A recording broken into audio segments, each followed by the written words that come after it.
বাজি ছেলে কোথাকার কবিতাটা মুখস্থ করেছিস? কোন কবিতাটা বল? আতা গাছে তোতা পাখি ফাটিয়ে দেবো। বল। আতা গাছে তোতা পাখি ডালিম গাছে মাঝ রাতে জেগে দেখি পাশে নেই কি করি ভেবে না পাই সবার শেষে পড়লো মনে আমার বউ নয় বউ নয় বউ। Subscribe now. ডিঙ্কা চিকা কবিতাটা বই দেখে মুখস্থ করেছিস? বাবা এই কবিতাটা রবি ঠাকুর রচনা করে আমার বাবাকে দিয়েছিল। আমার বাবা আমাকে দিয়েছে বলছে তুই পড়বি তোর বড় বড় দাঁড়িয়ে হবে কি হবে? বড় বড় দাঁড়িয়ে রবি ঠাকুরের মতো। সবসময় খালি বদমাইশি শুনে না শুনুন কি করিস কি পারিস আমাকে আবার বলবি? কি পারি মানে আপনি জানেন আমি এই কবিতাটাকে এখনই বাউল গান করে দিতে পারি। এই মাটির গান তুই এখন গান গাইবি? সত্যি বলছি পুরো কুত্তার গলায় গাই। দাঁড়া। আচ্ছা আমাদের পটল একটা গান গাইবে বলছে, সবাই কি শুনবে? শুনবে?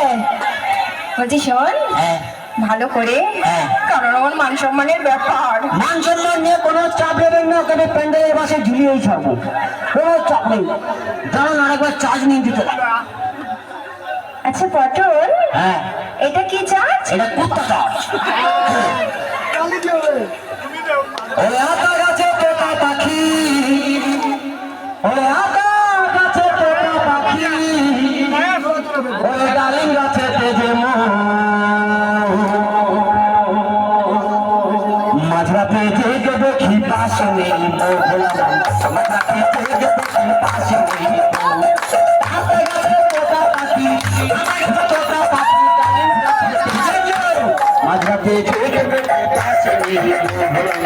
মাঝরাতে জেগে দেখি পাশে নেই বউ। Subscribe now.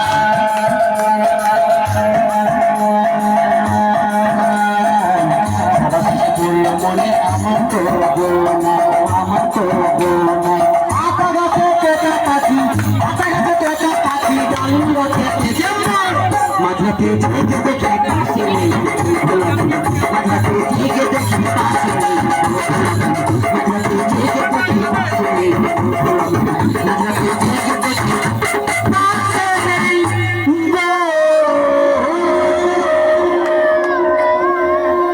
কি হচ্ছে? মাটির গান ওই জন্য টেনে টেনে গাইতে হবে।